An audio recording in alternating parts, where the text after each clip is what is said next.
let's see. So I get Franz Schlotman, and you were born in Olympia or somewhere? I was born up on 300 block of North Decatur. Oh, okay. Up on the west side. Huh. Born in Olympia. In what year? 1917, March 28th. March 20. Oh, birthday's coming up. Yep. Just don't forget, March 28th. She won't forget.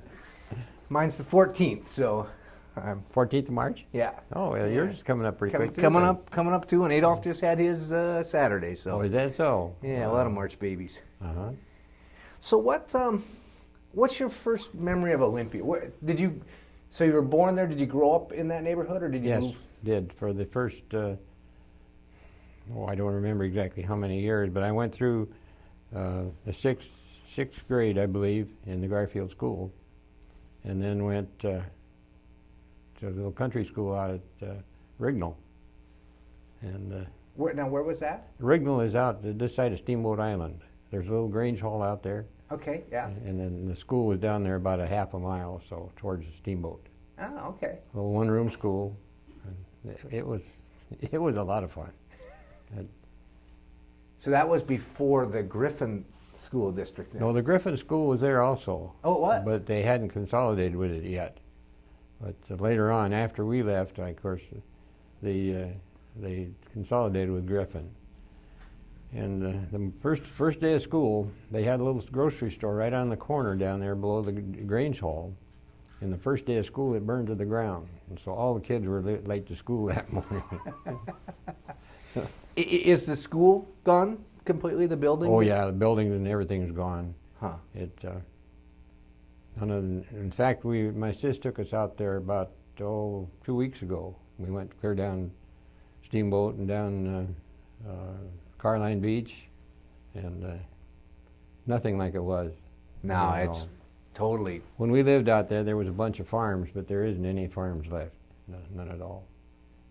What now? Did you move out there because your family moved No, out? no. My dad worked for Henry McClary in the plywood plant that he had down there. Incidentally, where that plywood plant burned there a few years ago, Henry McClary lost one in the same spot, a plywood plant. Burned there in about 1920, it had to be about 1924 to 6, somewhere in that area. And it was right exactly the same area where his burned. Yeah. Now, is that McClary of the... Well, yeah, Henry McClary Timber Company. Is that where McClary... That's McClary, yeah. Oh. He owned the town at one time, many years ago. It's kind of neat set. And my dad put in all the landscaping in that block building, the block where they've got the big building up there. He put in all the landscaping, and then he was a gardener for a number of years. And when Henry McClary married his housekeeper, why, she got too much for my dad, and he quit. And so he worked for Lou Johns. And Lou Johns owned a place out there, about 20 acres, right on the bay, right in Mud Bay. And so he had my dad go out there and be caretaker, and 1 day a week or 2 days a week he had to come to town and work on the place in town. So that's where we got acquainted with the water. Okay. And of course, my mother, she was water oriented. She was born down in Arcadia Point, right there in a little. Well, my granddad had a store and a post office there. So you're related to Bridges? Yeah. Okay, because Jean Smith was in here this morning. Oh, she was. Yeah, and so I didn't know all of her history. I mean, I know from Wayne and Jean forward, and I didn't know about her. Behind. So that would be like her grandfather was out there too. Is that? Yeah. Oh, okay. Mm-hmm. Yeah, that's right. Ah, small world. Yeah, Jean's cousin of mine. Okay. Okay. Huh. Yeah. Oh, it's a small world. Wow. Huh. Yeah, because she was describing where the store was out at Arca. I didn't know there was a... Yeah, there was a store there, and my granddad had the first post office there and had it there. I don't remember now. I'd have to look up the records to find out how long, but then of course, it was finally consolidated with Shelton. But he had the post office there and cut cordwood for the steamers, and him and my uncles. And I've got some pictures of my uncles and my granddad fishing for salmon with a rowboat. Big, probably 18-foot rowboat, something like that, 18, 20-foot rowboat. Wow. Got the nets in the back and everything. Probably caught a few salmon too. Oh yeah, my dad. The only ones they sold was the silvers, and my dad said they furnished St. Peter's Hospital with fish. They sold them for 25 cents a piece. Great big silver salmon. So in the old St. Pete's up on the The hill. old St. Pete's, yeah. Because now there was one, right, the one prior to... Evidently it was one prior to the one up on the hill, because I don't know when that one was built. I have no idea when it was built, but anyway, he said I think the original one was a wooden building, if I'm not mistaken. I think so. I've seen pictures of it, and Yeah. I think so, yeah. Huh. But anyway, and then of course the dog salmon they'd take out and put in the garden for fertilizer. There's a pleasant smell. Yeah. What they'd do, they'd plant a hill of potatoes with the dog salmon underneath it. It didn't bother too much. I've heard, I never seen it done myself, but anyway, it must have been a good fertilizer. So you were the high school class of what year then? 34. 34. Mm-hmm. Okay, so you... I never finished, but I would have if I'd have graduated. But it would have been 34. Uh-huh. So where were you when Pearl Harbor happened? We were living out at Fir Tree. My dad had at least 500 acres out there, and we lived on a big farm, and had cows and horses and naturally a couple of pigs and chickens and geese. Well, you name it, we had it probably. Even had a guinea hen, a couple of those. Now, where was that? The farm was? Well, that was out at Fir Tree. Do you know where a Fir Tree is? Well, you go towards Rainier, and you come down off the hill. You come down off that hill there. It's east or west of Fir Tree, and there used to be a sawmill down there. And you come down through there, and then you go back and you climb up another hill, and just down there from the top, from Fir Tree, it's about a mile to where the road went down to. It cut across over to Offutt Lake, and then had the Spurgeon Creek School was in there, and this property was right on the edge of that. And the Army, of course, has it now, and it's restricted. But here a few years ago, the Army sent a babysitter out, and my family, my sisters, my brother, and Jack Moody and his wife, and one of my nephews and his wife. And the Army took the babysitter and would let us go all around where we used to live and look it all over. We spent a whole day out there with Army's permission, and of course with their babysitter. So that was a fun deal. Is there anything there? Any buildings or anything left? Or is No it all buildings. been- No, Yeah. everything's gone. Unless you knew from the groups of trees and stuff, why you wouldn't know it because it's all plowed up. You know, big holes dug out here and there and whatnot. But it was quite a deal, and went out there. Jean used to live there too. She lived in that same area, and her dad had put up a swing for her with old messenger cables. You know what that is? The bracing cables that the power company used. And the tree that it was hung in was, he must have put it up 30 feet or so in the tree, and it was still, the cables were still hanging there, and they rode up approximately 4 feet from where they were when she was a kid. Oh, wow. Huh. But it was a fun deal. Huh. So you were out on the farm then when you heard... Yeah, we didn't have a radio or lights out there. We had kerosene, of course, and come to town. I think it must have been Monday morning. And coming into town, where they was hawking extras on the street from the paper, and found out that Pearl Harbor had been bombed. That was the first I knew of it, and that was on probably that happened. The 7th happened on Sunday, wasn't it? Yeah, that would have been Monday morning then. Mm-hmm. When I come to work. Huh. Do you remember what your thought was at the time? I It mean, wasn't good. I can assure you that, because this is the end of everything, and it didn't turn out to be that way, for me anyway. is that kind of what your perception was, though? That Oh yeah, pretty much, yeah. Because war was something that you didn't want to think about. And, but anyway, it wasn't until,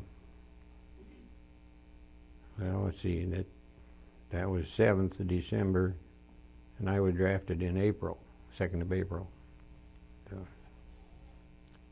but anyway, that's... And so which branch did you get drafted into? In the Navy? No, in the Army. Oh, in the Army? In the Army, yeah. I went and tried to sign up for the Air Force, and I didn't have enough teeth to suit them, and they didn't serve soup at that time, I guess, so they wouldn't take me. And then I figured, well, if I'm not going to do that, I might as well go to Alaska and make some money on that, where they was hiring everybody with big pay and everything about that time. And so I was all just about set to go, and I got a greeting from the Army. So, of course, that's another long story. So how did that happen? Because here you are a water person, and now you're going to be in the Army. Well, of course, water was just my hobby, and of course I'd been crazy about the boats. And my mother, of course, she couldn't swim. I never learned to swim. One time she took a shingle bolt, that's a chunk of cedar they make shakes out of, and took a paddle and paddled across Big Skookum. My dad on the shore just about going and having a fit. Oh, you can imagine. Yeah, that's another story. My mother, when she was born down there, they had quite a family. I don't remember now how many they had, but probably half a dozen kids, something like that. And when my mother was born, they hadn't picked a name for her. And so just about the time she was born, Clara Brown was going into Shelton, so they named her Clara, after the Clara Brown steamboat. Yeah. So did you ended up going into the Army then? Yeah. I was drafted on the 2nd of April, and of course we went in. That's when I went in. We'd been preliminary physicals and all that stuff, and of course the physical is kind of a joke. And you probably have heard this before, but anyway, there's a whole big bunch of us in the old Capitol building. You go in the door off of Legion Way, the one on that end of the building, on the east end of the building. You go in there in the first room to the left, and there was 2 doctors sitting in their chair, and then you strip down, of course. You go in there, one you break off and go to this doctor, and the other guy next behind you go to that one, and you walk by him, and he looks you up and down like that, and he says, "You're in." And if you can wiggle your fingers and everything, he was in. That was the physical I had, honestly, when I went into the service. And I never even had a physical when I got out. So and that was at the old Capitol across from Sylvester. Yeah, the old Capitol building, down in Sylvester Park. Now, see, I hadn't heard that one of where different people had their physicals. Well, I read something just recently by somebody that had the same experience. As long as they had both hands and both arms and both legs, they were in the Army. Oh boy! So where did they send you for boot camp then? Well, I stayed a few days in Fort Lewis, and of course the first guard duty I pulled was guarding a transformer with a broken baseball bat. They give you a broken bat. I mean, it was just a piece of a baseball bat, and it would march around. Of course, I suppose it was just basically to give you an idea to do what you're told. But that was funny. If the Japanese came, you had your baseball bat? I had my bat. I could fight them with my baseball bat. And then, of course, I went from there to what they call Camp Callan. It was a brand new camp. It was just 13 miles north of San Diego and just out of La Jolla, just a short distance from La Jolla. And that was quite a camp. And of course I trained on 155s and 40 millimeters. It was Coast Artillery that I was in. And went from there to Angel Island and spent, oh, I don't know, a month or two. I'm not sure exactly. I'd have to look things up. But on Angel Island, and all we did on Angel Island, of course, was marching. Didn't have any big parade fields or anything there, but it's one of the oldest camps, I guess. It was an old camp in World War I. And when you walk into these two-story buildings, and the door jambs were worn clear away from guys marching, wore them out, just walking in on the wooden floors. And we spent a time there, and of course when we go to get our pass, we go to San Francisco on the Army boat. They had a little ferry, regular ferry, and just a passenger type ferry. And you go to town, and of course you got pretty well acquainted with Market Street and some of the cable cars and whatnot. Was that the first time you'd been away from home like that, from Olympia, or had you traveled as a kid, or? Well, yeah, any time at all. Yeah. And now wait a minute, I got that a little mixed up. I went to Camp Callan first, and then to Angel Island. And Camp Callan, of course, was a training camp. We were there for 5 weeks, and got the basics of the rifles and the guns and whatnot. Marching, a lot of marching, close order drill, and all that stuff. And then what they did, I had a sore throat, and I was feeling miserable for the whole week, and I figured I'll wait till Saturday, go on sick call on Saturday, so then I wouldn't miss any of my training time. So I go to work and turned in, maybe give me a couple aspirin, or some medicine or something. And to that, they took me in the hospital. And so that weekend, my outfit shipped out. And all of those guys spent their whole wartime on the West Coast. So I was in the hospital, so I stayed there till the next group went out. And then we went to Angel Island, and from Angel Island, after being there for a period of time, we went loaded on the trains and went to Virginia, Camp Patrick Henry in Virginia. And when we stepped off the train, we stepped into a foot of mud. And that was probably in November of 42. And December 25th of 42, we loaded on the ships in Hampton Roads, Virginia. And boy, I tell you, it was cold. That was a cold place. And the ship that we were on, I drew a berth out on one of the open decks. And all they had between you and the cold was a curtain that dropped down. Of course, we put on everything we owned, to try to keep warm. And you couldn't keep warm. But anyway, we pulled out on the 26th of December of 42. And of course, about 3 days or so, we was in the Caribbean. And then I had an ideal spot, man. I was out there where I watched the flying fish, and it was a nice trip. It took us 30 days to go to Australia. Wow. Went down through the Panama Canal and stopped in Gotten Lake and got a freshwater shower. And was it a Liberty ship you were on, or what type of ship was it? Well, I don't know. You may not have read about it or knew about it. There was 2 Italian ships that were interned in Panama just after the war started, and this was one of those ships. It was they called it the Hermitage, and then the other one, there was 2 of them, and the other one was in our convoy at first, and then it broke off and went to San Francisco when we got over through into the Pacific.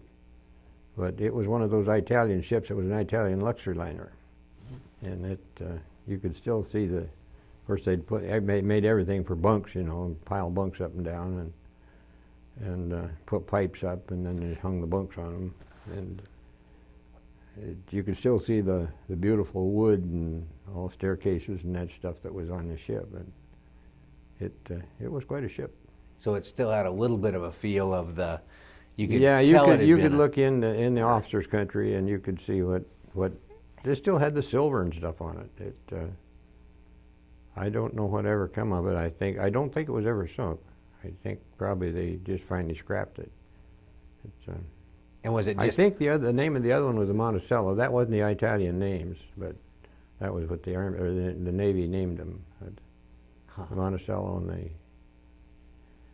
the Hermitage.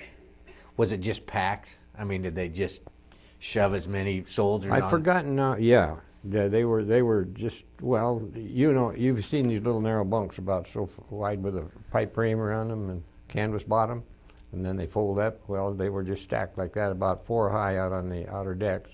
And I drew one about, well, it was above the rail, so I could see over the rail, and I wasn't up where I got too close to the overhead. So I had an ideal one when finally could roll the curtains up. Well, the first couple of days must not have been too fun. Oh, it was so cold. Oh, it was so cold you couldn't move it. You'd leave a D8 cat sitting on the ground overnight. You couldn't move it the next morning. You had to. Wow. If you didn't set it on boards or something so it would move, it would be froze tight, froze to the ground. So where were you headed? Where was it that We didn't actually know where we were going. Oh, is that right? No. And then we wound up in Brisbane, Australia. And of course we went by Caledonia. I think in Caledonia they stopped for fuel, if I'm not mistaken. And then we went past Diamond Head. We saw Diamond Head, but that's as much as we did. We didn't stop in there. What was the mood on the ship? I mean, was it a heavy, serious mood? Were people afraid of where they're going or worried about where they're going? No, I don't think so. I know it didn't bother me. Of course, I was, wondering what was going to happen and where we was going and all that good stuff. But we didn't know where we were going until we landed in Brisbane, Australia. And I should get I wish that I've been trying to find some charts of the areas where I was at over there, and I haven't been able to do it. But it runs in my mind. We went up a river to where we tied up, and then from Brisbane we spent just a short time there, and then we took a narrow gauge railway and loaded us all on that, and we went to Sydney. And in Sydney we started training for what they call the ship and gun crew outfits, and they put the Army guys that were trained with anti-aircraft and that sort of thing. They put them on merchant ships as gun crews, and some even went as crew members. And this was kind of outfit we got into, and so we trained for all that kind of stuff in there for a little while. And I don't remember the date we left Sydney. We left Sydney and went to Milne Bay. And then Milne Bay we loaded on, well, we stayed a short time in Milne Bay. And then we went and loaded on LSTs and went on up and then landed in Finchhaven, New Guinea.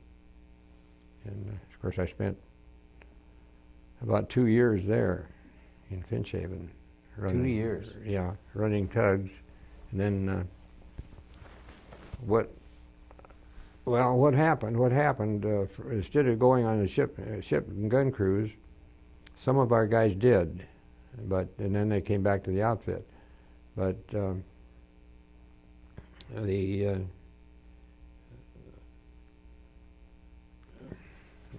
kind of lost my train of thought. They formed these hovercraft outfits. They just on our way up there they decided that they were going to have these small boats, and so they formed the hovercraft outfits and had to build up the organization all ready to go there. And then when we unloaded in Milne Bay, we had, of course, by this time we'd gathered up stuff like shafting and different things that we would use for boats, and orders came through to load on the boat and on the LST and get going, and so we didn't even have time to take our supplies with us.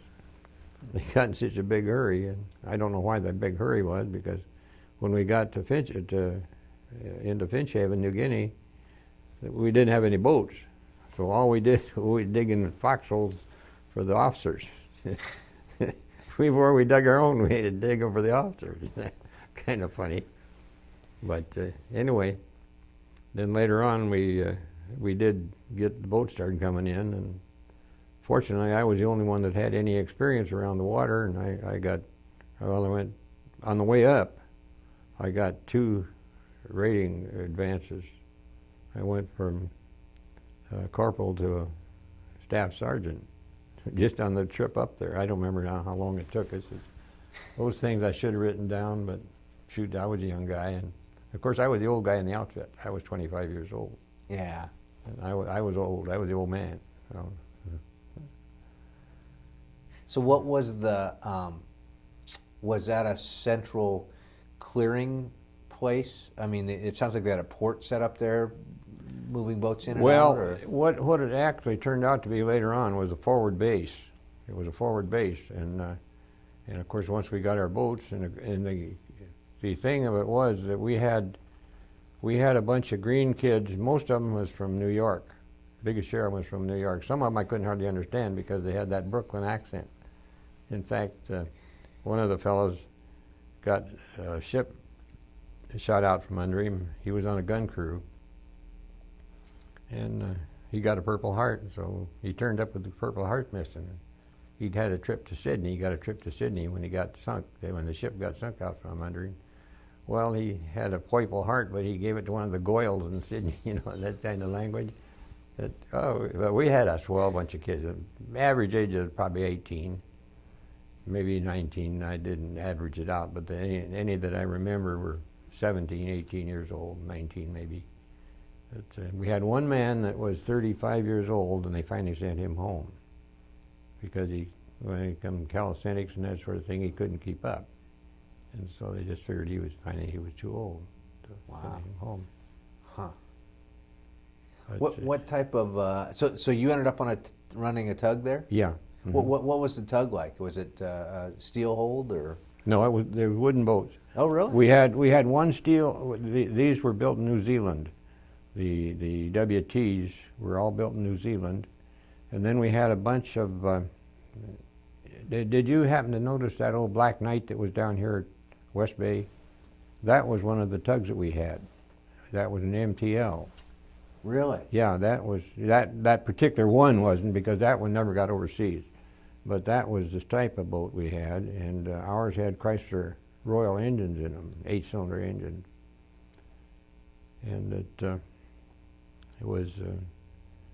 They were a good pulling tug, but they weren't as good as the MT or WTs because they were deep keeled, hard chine, and they didn't turn very fast. They just had too much keel and hard chine, and they wouldn't turn. Where the WTs were built, where the MTLs had 11-foot beam and 45 feet long. The WTs had a 15-foot beam at 45 feet, and they were just a sweetheart of a boat to handle. Had a lot more. Lots of maneuver. Had a barn door for a rudder, and then they had Cummins engines in them. We had one that had a 100-horse Atlas diesel in it, and it was direct reversible, and it was a mean thing to run. It took 2 guys to handle it if you was going to make any quick maneuvers, because you had to. If the skipper ran it, like the others, was all wheelhouse control. But on this particular one, it was a 45-footer, but she sat about maybe 12 inches deeper in the water than any of the rest of them, and it would pull like you wouldn't believe because it was so deep in the water.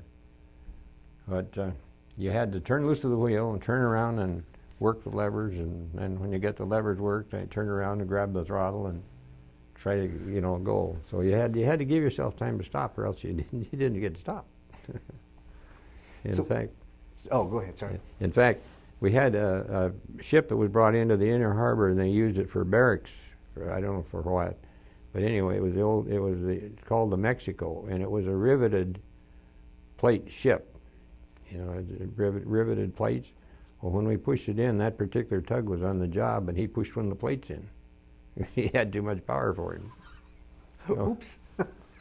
Oops, is right. So is that a lot of what your duties were? Were moving ships in and out, or Docking ships and servicing the water barge, fuel barge, and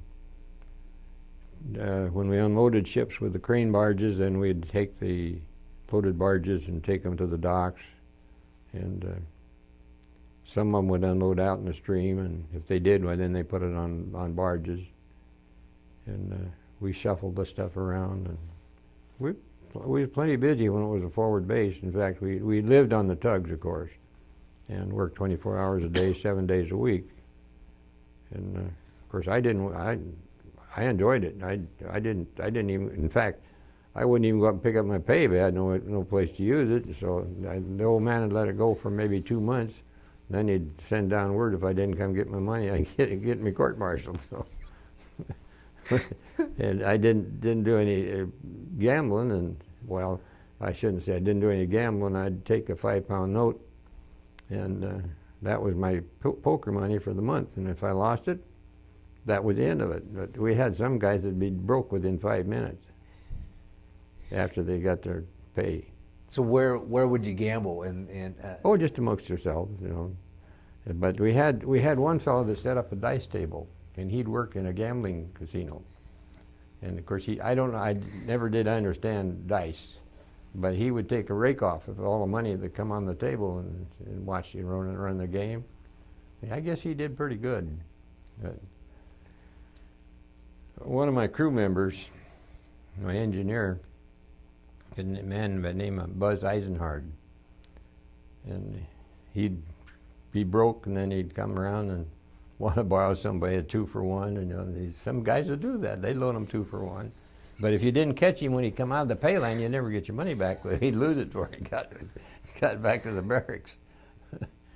But anyway, he come to me one time, and he says, Sarge, he says, I'll make a deal with you. I want to make a deal with you. And so I said, okay, what do you want? He said, you meet me at the pay table, and he says, I'll take out, I remember what it was, a 20-pound note or something like that. He'd take out to spend or gamble with, and I give you the rest of it, but don't give it back to me. And I said, okay, there's only one thing. I said, I won't give it back to you. I said, I could be ornery, and so I wouldn't give it back to him. So anyway, the first payday we had, I took his money and I put it away in my footlocker and locked it up. And as soon as he'd lost what he had, why he come over and, well, just 10 pounds or just 5 pounds or whatever he wanted. I said, no. I said, we made a deal. You don't get it. So anyway, when I went home before he did, because I had more points, I wanted time to go home. So he come to me one day and he said, well, he said, you're going home. So he said, I pick up my money. And I said, no, you're not going to pick up your money. I said, we're going up to the post office. We're going to send it home. And we sent home $1,600. And he had it when he got home. Sent it home to his mother. He had $1,600 when he got home. That's a pretty good chunk of change. He'd get pretty ornery with, pretty unhappy with me because I wouldn't give him his money back. But it was fun. And we had a lot of good times, and of course, get a lot of scary times too when they were bombing us. But that's part of the game. Yeah. How did the harbor get bombed, or? Well, it seemed to me like what they bombed there, they just come in willy-nilly. They just didn't seem to. They just any of the forward base there, they'd bomb it, and they didn't seem to pick out any points particularly. We had an airstrip there. I think the 5th Air Force was there, and when they finally got the airstrip built, why then of course they'd bust holes in the screening, or they had the metal runway stuff that they used, and that they'd have to repair that. But anyway, it. Do you remember the first time that you saw active combat going on? I mean, when you went, oh, that. No, I really can't remember exactly what that the first time, but I do remember one thing when the Australian 9th Division hiked over the Owen Stanley Mountains when they came back from the Middle East, or whatever they call it over there, El Alamein and all that stuff. They came over the Owen Stanley Mountains, which said the people had said it couldn't be done, and they did it. And that was the Australian 9th Division. And of course, we got pretty well acquainted with the Aussies, and I was over there one night drinking tea with them, and of course, here comes the air raid. And so I asked one of the fellows, I said, well, where's your slit trenches? Oh, there's no hurry. He says, you got 7 seconds after they open the bomb bay doors. And so they were sitting there drinking their tea. Pretty soon I hear that, and you hear the bomb bay doors. So they set the tea down very carefully. Still got 7 seconds, so we go crawl in the hole, let them get done to their bombing. Wow, so you could actually... You could actually hear the bomb bay doors open, the clicking of somehow. So I don't know what clicked because I'm not familiar with the planes, but he said when they got 7 seconds after they opened the doors. Wow. It's interesting how things like that can become. I mean, I know they weren't average every day, but they can kind of... Oh, yeah. But those guys, they had nerves of steel. I tell you, they just, nothing bothered them. Nothing bothered them at all. Just a swell bunch of guys. Just a great bunch. So did you have a lot of vessels coming through that were wimping in? Not so many, no. We did go out one night and pulled in an Australian corvette that had taken a torpedo in the engine room, and it didn't sink it. And when we got him into the dock and then pulled alongside, he was looking down into there, and guy standing waist deep in the water, and right through a hole inside the ship. And but that of course was the only one that we saw that had battle damage. And then of course in those pictures there's one Liberty ship that broke in two, and we sent out a couple of the bigger tugs to bring it in, and then they made a machine shop out of it. And it was a half of the Liberty, the front bow end of the Liberty. And then another one we had was... It broke in two because of warfare, or just because of... Just the stress, because the Liberty had a habit of doing that, the first ones especially. And I think later on, I think they probably cured that, but they were building them in a week. So they... It's amazing to turn out realize one a it. week, yeah. Huh. Yeah. And then we had another one that it was unloading at the dock, and something exploded in it, and it sunk right at the dock. The pictures are in that album, and Adolf will probably take some of those pictures out of that. So somewhat friendly fire, so to speak. I mean, they had something in the... Something in there that did the dirty work. She sunk right there at the dock, and they finally. Eventually, but it was a long time before they got it out of there. But we had the little D boats were little plywood boats, 26 feet long, and had a 24-inch blade with a little 4-cylinder gray engine. And you'd be surprised how much work you can do with a little thing like that. And we had a whole bunch of them, and then we had the MTs, which was a displacement type hull with a butadiesel, 6-cylinder butadiesel in them. And they were a good boat, but they were an open boat. And you just had to cover over the engine, and a windshield that dropped down in front. If the water was coming in, well, you dropped that down so you didn't get hit in the face, or raised it up so you didn't get hit in the face. But they were a good tugboat too. And then the WTs, of course, were the real workhorses we had, because they did all the work inside the harbor. We weren't supposed to go out of the harbor, but when the civilians ran the big tugs, and we never were too happy about that, because they were getting big pay, $5 grand a month, and we were getting, I don't remember what our pay was, but it wasn't somewhere around $100. Were those U.S. civilian merchant marine? No, they weren't merchant marine. They were just civilians. And they were hired to run tugs, and they got combat pay, and whenever it was too rough for them to go out, and of course they started with the 72 footers. We had one or two guys that were pretty good. They were wild men anyway, and they didn't scare. They weren't afraid of anything. And then we had the 84-footers, which were called TPs, and they were larger. They were a wooden tug. Some of them, we had one of them come over one time, and the wood that they built it out of wasn't cured, and it twisted in the keel somehow in the shaft. They had to realign the whole, pull the thing out and realign the whole shaft because it had twisted after when it dried or when it soaked up or something. I'm not sure exactly. Yeah. And then the 72s, they were a real good tug. They were a very good tug. It sounds like it was a pretty active harbor. I mean, oh, it there was. were It a lot was. of. It was. We'd have as many as a half a dozen or so LSTs on the beach. Well, that was outside the harbor. Of course, they couldn't come in the harbor and load. They had a beach out there, a nice sandy beach. Of course, the sand was all coral. There wasn't no rock stuff. It was just coral. And we'd unload the stuff, and then they'd take it, truck some of it. Most of it was trucked to the LSTs. But we'd unload airplanes and tanks. In fact, we had one ship one time that missed the harbor and loaded with tanks. I don't remember never knew what kind of tanks they were, but they were tanks.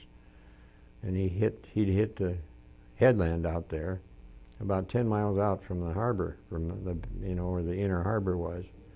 And so we were hauling empty barges out and bringing loaded barges back, and it's around the clock. One night I'd taken out a empty, and you could see the lights from the harbor, and you could see the harbor lights when you got out to the ship because they were lit up, and of course taking chances on submarines being in the neighborhood, and unfortunately none did.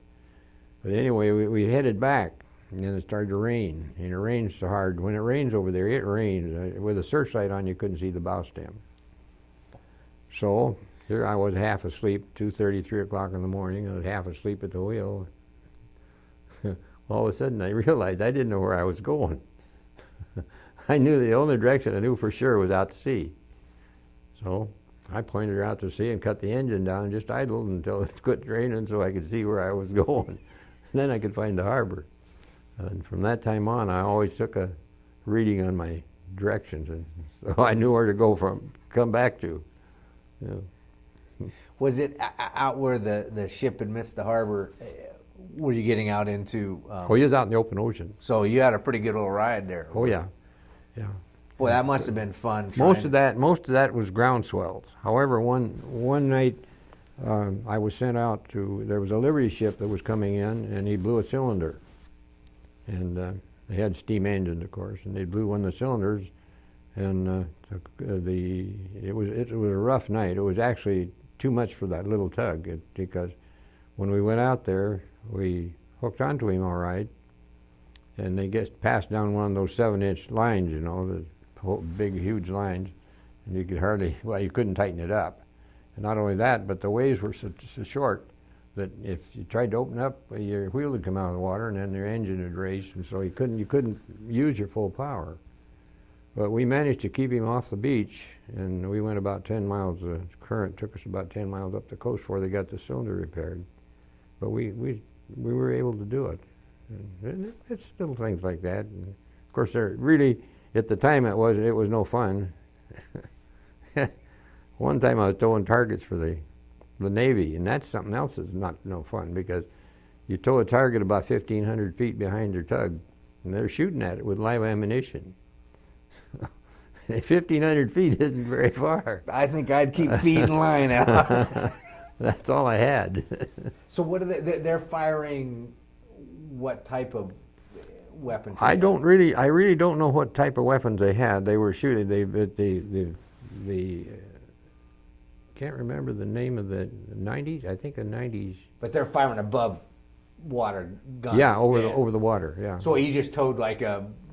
Well, what it was, fake it boat looked or just like a something. big sheet on a little raft, with a big square out there, and they were shooting at the square. As I recall, they never hit it.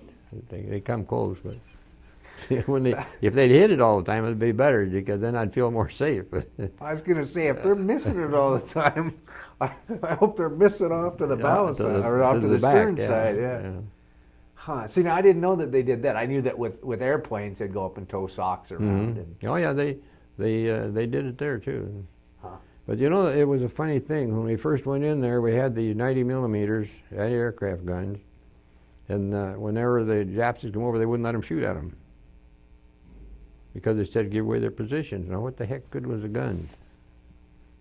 Yeah, that's as long as you're a good shot, you can give away your position. But yeah, I heard a lot of things like that where there were these scenarios set up that were kind of that catch-22. Yeah, I seen a C-47 shot down. Just the Navy had been in some action, and they just come into harbor, and this C-47 had taken off with a load of plywood going somewhere. I'm not sure where he was going, but he flew too close to the stern of the Navy ship, and they shot him down.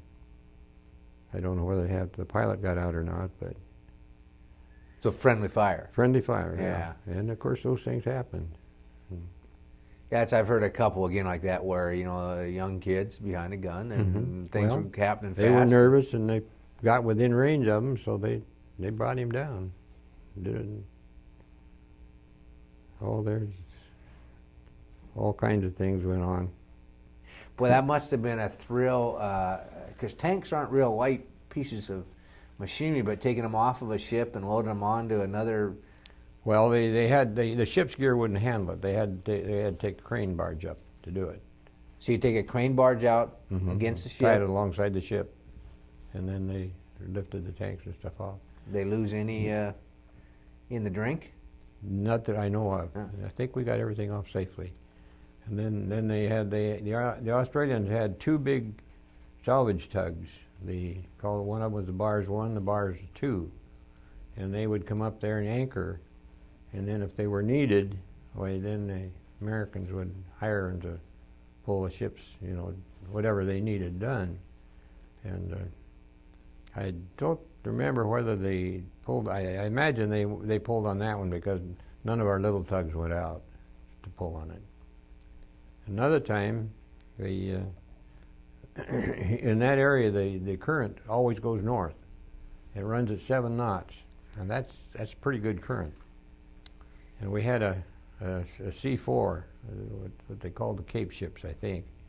The C4 was coming in from the States, and it loaded with toilet paper and light stuff. It was a very fast ship.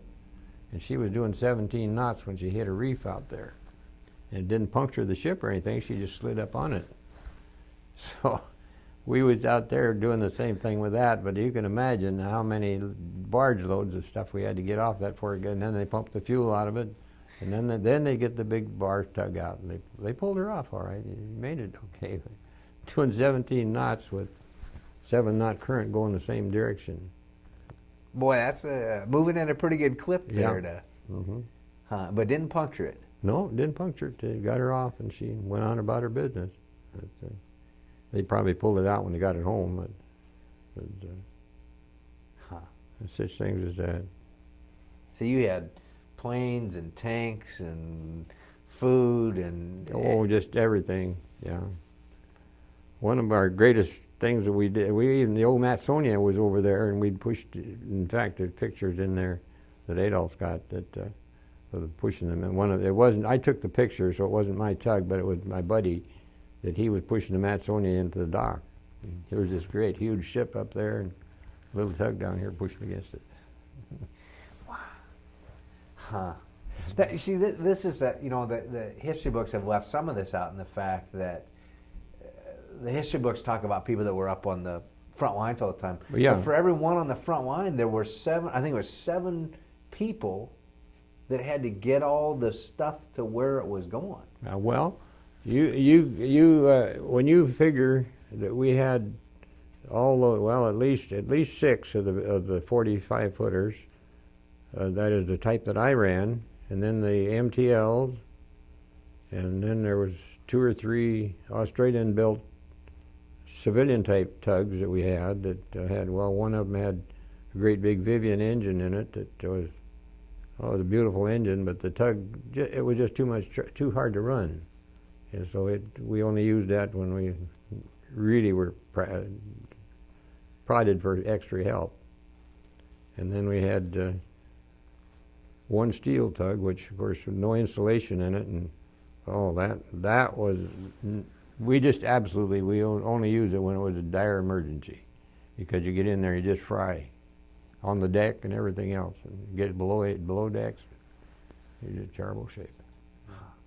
So it was this is a busy, active seaport. Oh yeah, we did probably as much towing, diversified towing in and around those three harbors in the 2 years that we were up there. I think it was up there 25 months. That you'd have got down here, you wouldn't have done that much in years and years. Because, well, they unloaded piling, they unloaded stuff onto the dock, onto the barges. We had to put the ships in, pull them out. And it was an experience, not a bad experience, except when they were throwing bombs around. That was no fun. Now, I take it they never figured out. Now, you said you don't swim, is that right? No, I can't swim to this day. And they never figured that out? Well, it doesn't matter to the Army. Just the Navy. Just the Navy. So they didn't put you through any swimming tests or anything? No. We had basic training, and that's as much as we got. And of course, the guys, these young fellows that we had, they made the best darn skippers and crewmen that you ever saw, because they didn't know anything, and they had no bright ideas what it was all about. And so I got the chance to teach them basics, and then they listened, and it worked out just great. Now, you had pictures of a funeral, but it wasn't. You said it wasn't. Well, the guys that were killed? Yeah. Well, what happened was, after the war was over, they were getting the one of the cranes, not the big whirly, but the other one with we called it a hammerhead, and they were getting it ready to send back to the States. And so this dumb lieutenant, it had the barge it was sitting on was about 12 foot deep, something like that, because they would ballast it with water when they had heavy lifts. They would pump water in for ballast. And this lieutenant got down in there, and he was going to clean up all the inside of the barge, so he went in there and took a barrel of gasoline, and had the crew scrub down, well, it was part of our guys, scrub down the walls and the hull inside, and then they went over and flipped the electric bilge pump, and the arcing of the motor blew it. And it didn't blow the barge apart, but it burned several guys that were down below. They got burned pretty bad, but they survived. But one fellow was just starting down the companionway, the steps down in there, and killed him, and then killed one other. And the sad part of it was they were just young guys, and then of course the war was over, and just one of those. But Well, what a tragedy! I mean, to make it all through the war. And yeah, yeah, they'd made it all this time, and then that happened to them. Now, were you a single man when you were in the service, or you had your lovely bride at home? No, I had a lovely girl at home. So were you two dating? Yeah. So you got letters before the war, yeah. Was that? Oh yeah, I've still got the letters she wrote me. You do? Yeah. Now, what are the types of things that people wrote? I mean, you don't have to get into intimate things, but was it more writing about home, average day life, or what were things that you got letters about or wanted to hear about, or? Well, you know, I've got another album, a little small album that I've got was partly Army stuff that I had with me overseas. And she sent me pictures, and my uncle sent me pictures, the guys I worked with sent me pictures, and they're all mixed in there, like out the farm, the folks putting up hay and that sort of thing. And of course they wrote about what's going on, and it's in fact, it hadn't been about a year ago I was reading some of the letters that was up in the attic, and I opened up some of them and read them. And but basically they tell you about home, and of course what we could write back to them wasn't a whole lot. You could tell them some things what you're doing, but you got, how many letters did you ever get that were badly censored? Do you remember? Not too many. I didn't think so. So you got so you knew better than to try to write something to them. The only thing they knew was an APO number, so that's about what went on there. So that, it sounds like from different people that I've talked to, but that was a common theme, just to hear about home and Oh yeah. average life was like, or normal life was. Yeah. You never heard anybody complain. I don't think I ever got a letter with anybody complain.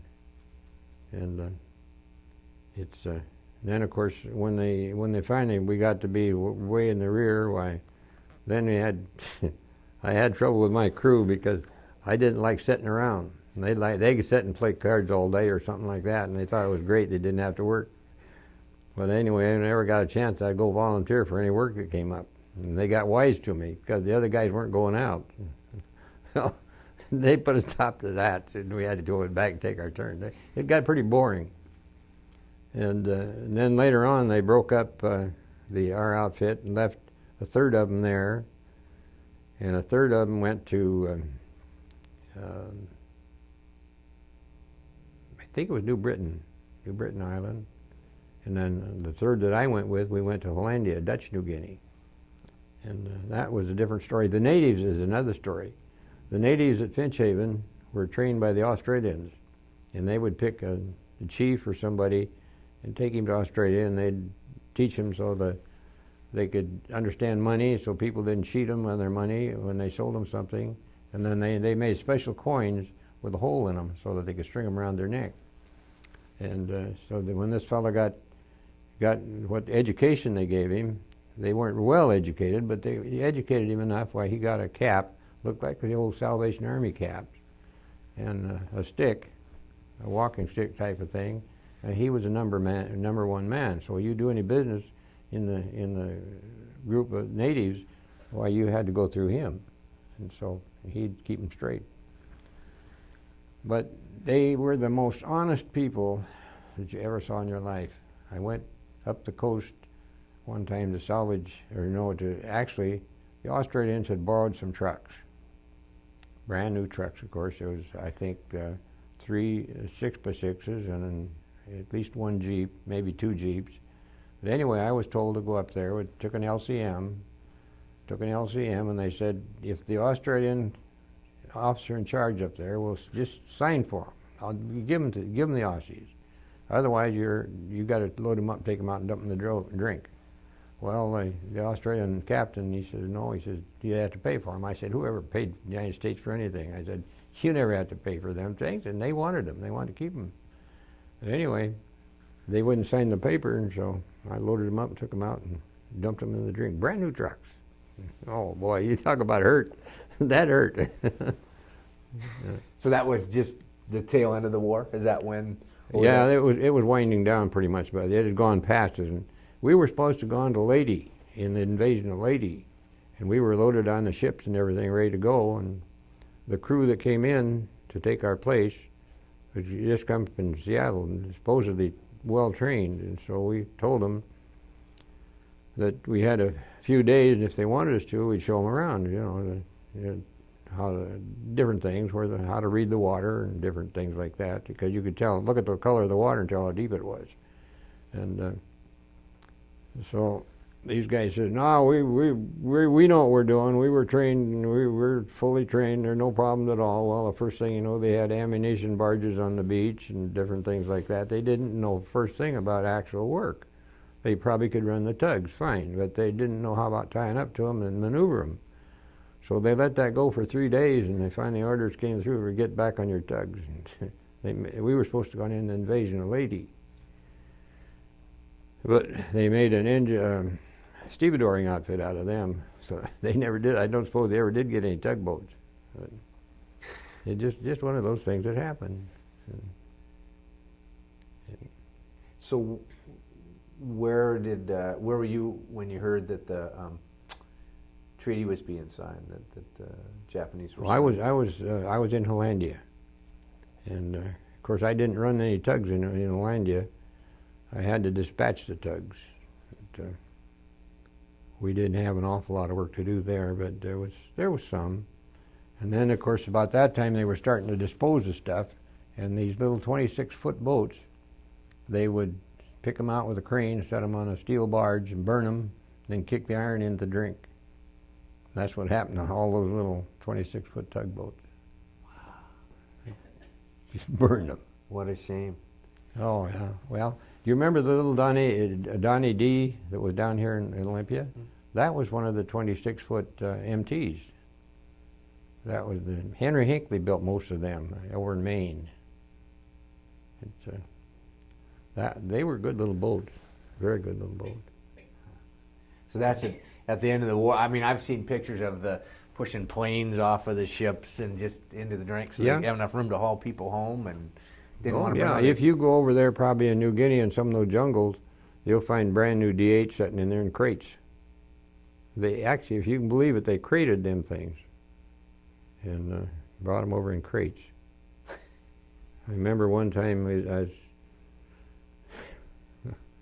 well, I could talk all night about different things, but I was going down the road. Of course, you didn't do much driving, but I was acting as supply sergeant while the supply sergeant was on furlough, and I'd been going up looking for tobacco for the guys, for cigarettes. And this low bed trailer had a D8 sitting on it in the crate, so he'd slipped off into a gully with just one side of the thing, and they couldn't get it back out of there. They couldn't pull him out, so they got another cat and they shoved the D8 off into the gully, pulled the trailer out, truck and trailer out, and left the D8 down there and buried it right there. And I've seen oil drums, thousands of them stacked up, but the jungle growed clear over them. The jungle, of course, took over right quick when you didn't keep it running over it. Was that an attitude? Was that same attitude during the war, or did that attitude happen as the war ended? Like, oh, it's just extra equipment and. Well, actually, the stuff that the one time we had a bunch of LCMs that they didn't have enough stuff to rebuild them. Didn't have the time to rebuild them, and we'd take them out to sea and turn a machine gun on them and sink them, just to get them out of the way. I guess that was cheaper than trying to take care of them. And, there was a lot of waste, but that, of course, didn't happen. That only happened one time, and I suppose it was a bunch of them that had been used for an invasion somewhere, and they needed more work than they had stuff to do with.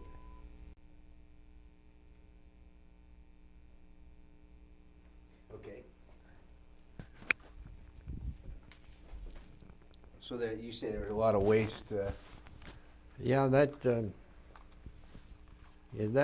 kind of thing. Of course, that didn't go on a lot. But when I had to dump those at trucks in the drink out there, that I just hated that because they were brand new and probably had 500 miles on them, something like that. Wow. But you know, one thing that we did enjoy whenever a ship had come in, one of these big ships had come in from the States, we'd go aboard or that is the cook would. And he'd go aboard and see if he'd get any fresh vegetables or, an onion or two or a few potatoes or something like that. Was something we didn't get. We had these dried out potatoes that we were going to go and sink Idaho completely when we got home because of the dried out potatoes we got from Idaho. But anyway, we'd go aboard, and if they could spare something, why, fine.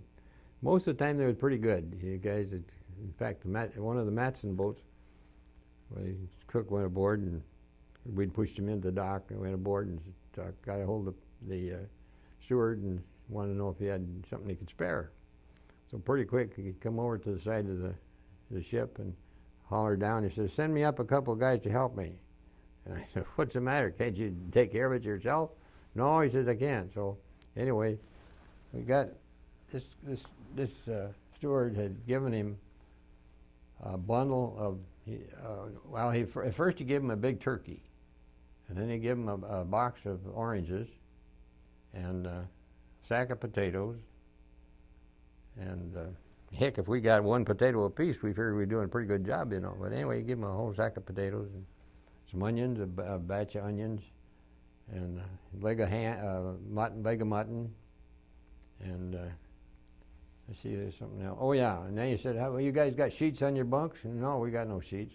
Oh, I better have some sheets. So you know how the steamships put up bundles of sheets. So I gave him a whole bundle of sheets.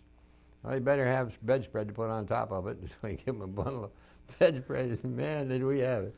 We just had the greatest bunch of stuff that time you ever saw.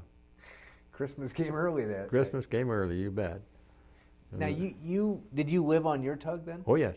So did you eat on your tug and everything, or did you go into a mess? No, So we never got up. We never went ashore. There's no reason to go ashore.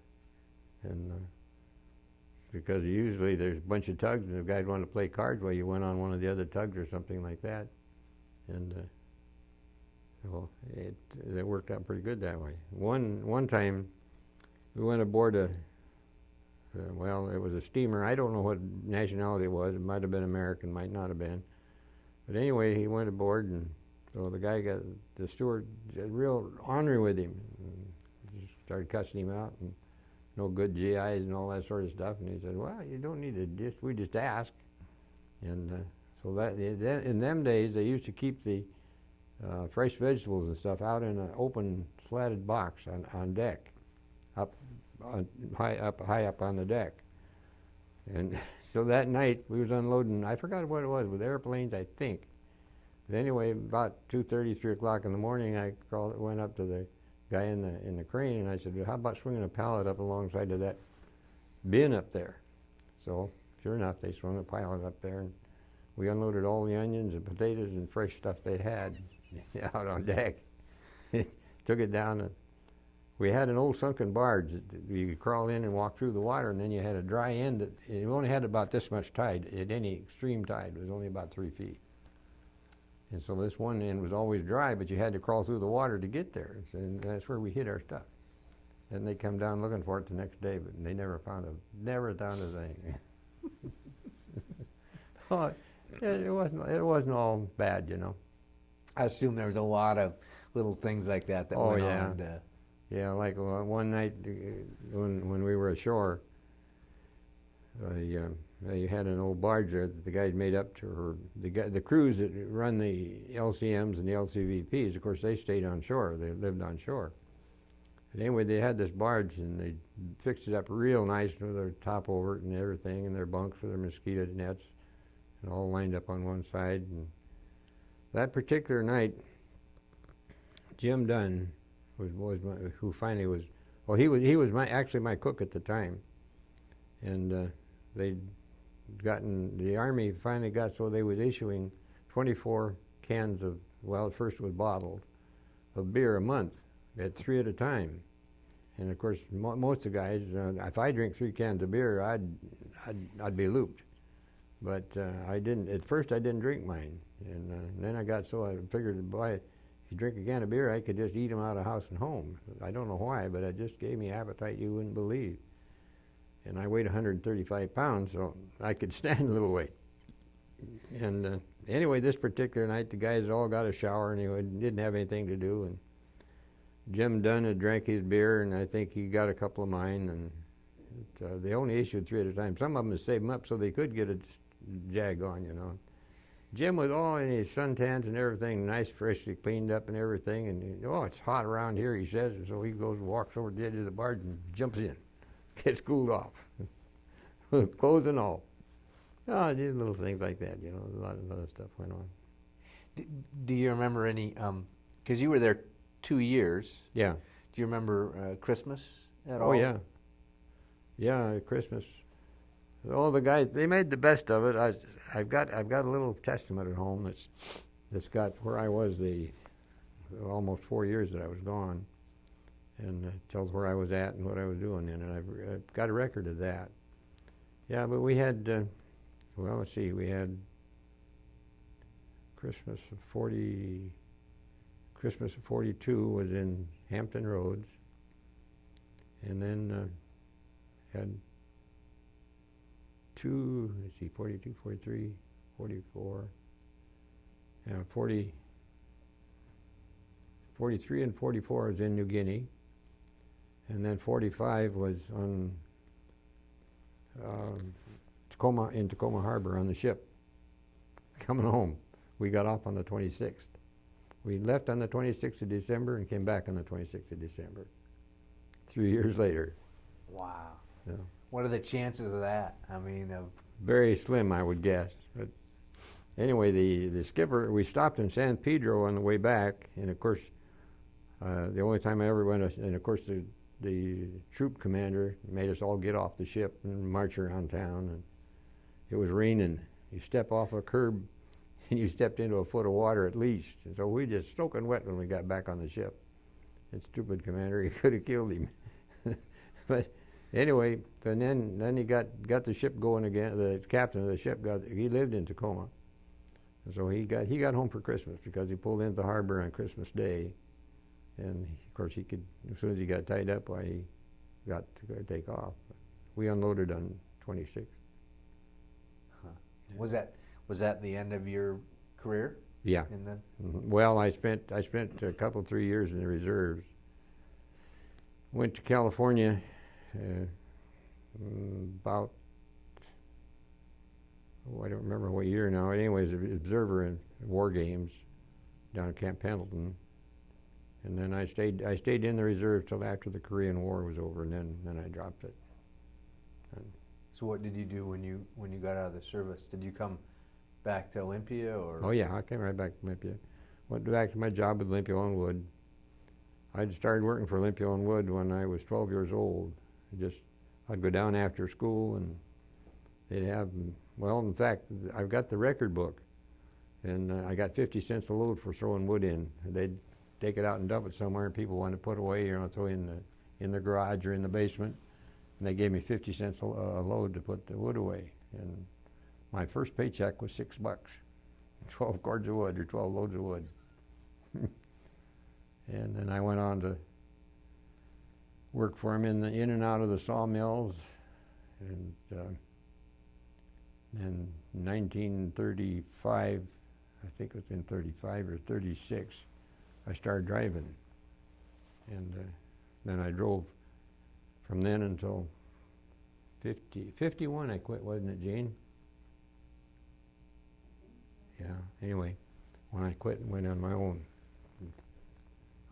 I finally got driving gas truck, and so anyway, that's pretty much my Army career. And you, it sounds like, kept that affinity for tugs in the water, and oh yeah, led into getting the Sandman. And oh yeah, well, we were the last ones that worked the Sandman. And have you seen it since they finished the hull? Oh man, it's pretty. I just hope they can finish her up now and get the rest of it done. The engine's up at our county line being rebuilt. It should be ready pretty quick. Wow. Then they get the engine in. I think they're going to haul it out over East Bay and build a cabin on it then in there. I'm not sure. Huh. That was the last I heard that they were talking about. Anyway, it's something that be grand if they get it done. Yeah. What was the best part of being in the service? Or was there a best part? Well, I think with the guys that we worked with, I think that, just the fellowship and stuff, I think that was probably as good as any. I can tell you another thing about being in the service. When we landed in Australia, whereas when we got to Sydney, there's three or four of us decided we was going to go to church one morning. So you go down there and look at all these big churches and huge big cathedrals and everything, and so we picked out one, and we go in there and we found a seat, sit down, and somebody comes over and says, "You can't sit there."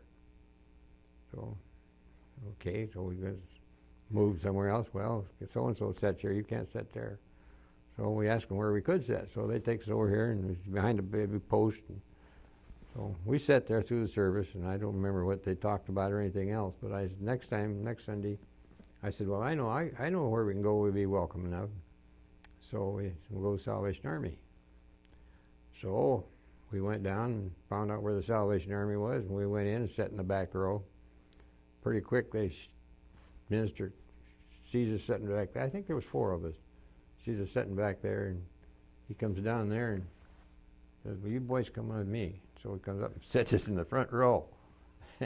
And then, of course, we all got a free meal. I don't remember who we went with, but we went somewhere. They gave us a free meal, and I said, I told you we'd be welcome there.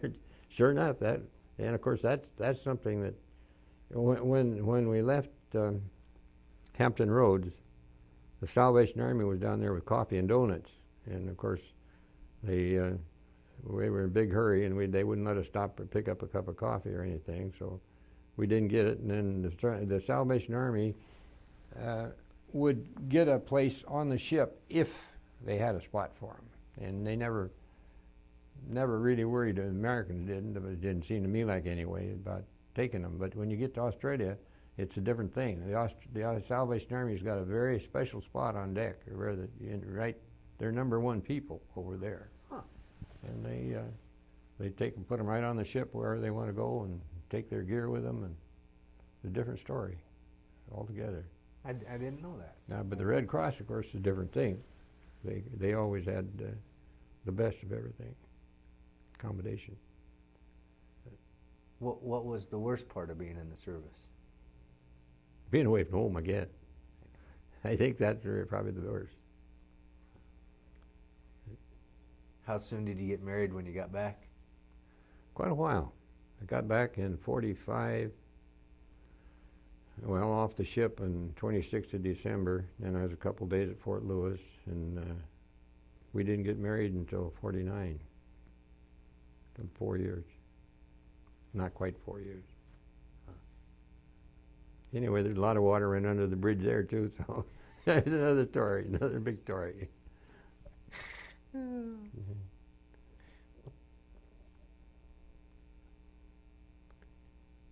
Well, I guess that's about, I can tell you all kinds of crazy things we did, but that's something else. Well, it sounds like it was a good... It was a good experience, really. I wouldn't want to do it again, but I wouldn't take $1 million for the memories. Did you lose any friends over there? Just the 2. And of course, I lost several of them after I got home. For some reason or another, they didn't live long, but I don't know whether it had anything to do with the war or not. Of course, they didn't look for excuses to not do things like they do now. And somebody gets a pain, well, then they try to find out what happened. Of course, they've got more bad stuff than we had then. One thing that happened to us in Brisbane, or in Sydney, was they brought a load of mustard gas over. A small ship was loaded with mustard gas. And of course, the darn containers were leaking, the bombs were leaking. And so the Australian longshoremen wouldn't unload it. So we weren't on the boats at that time. We were still in camp in Sydney. So they gave us protective clothing, and we went and unloaded the bombs. Learned to run these steam winches on those little old tramp ships that they had over there. And then one time after I got home, and I was delivering oil for Texaco, I drove for Texaco. That's part of Olympia and Wood at that time. And so I was taking 6 barrels of oil to one of the ships down there, and I went over there just at noontime. And of course, the longshoremen, when it's noontime, they stopped. So I'd had to wait till 1 o'clock before I could get any help getting these barrels aboard the ship so I could pump them into their reservoirs. So I goes and gets up there on the winches, and I swing the darn line over, and I picks them up, puts them aboard. Man, did I get in trouble with the longshoremen. Oh, I really got in trouble. I never tried that again. I can imagine. I've run into the same thing. I walked on board with my camera down there, and I had 3 unions coming after me. Is that right? Oh yeah, they were just madder hornets coming at me because what was I doing? And you know, I hadn't had the permission. I was up on some platform, and that was the stevedorians belonged to that, and then the longshoremen were mad over here, and these people were mad over there, and I just wanted to get my pictures. So, wow. Well, thank you very much. Well, I sure appreciate the call, and I hope it does you some good. But Yeah, because it's another piece to the puzzle that is there. A lot of, because you know, the history books, they tell us the names and dates and places, and you know, that's great for history, but you know who the people were, and that it wasn't all what Hollywood's made it out to be, and yes, there is a very tragic side, a very serious side, but yet within that there was also some pretty amazing things that happened for people. Well, we volunteered to go. This buddy of mine that we worked together so much, the Australians had lost 2 gunboats up the coast. The Japs were in Madang, and this was further up, but they wanted somebody to go and salvage those gunboats. They were coming back for repairs to Leh, and so this one fellow figured he knew they got into a storm, and one of them had a bad engine, and so they figured they knew where there was a cove up there that they'd get in behind the headland. Well, it turned out they got in the wrong place, and they got blown ashore, and so that was the end of that trip for them, and they got back somehow, back to base. And so then they come down one day and they wanted volunteers to go see if we could salvage those 2 gunboats. They were about 50-footers somewhere in there, but they'd used them in the rivers for gunboats. They were trawlers, and been re-rigged for gunboats. And so Jim and I went up there, and we took a 72-footer with us, because then we'd have some power, so, you know, some big power.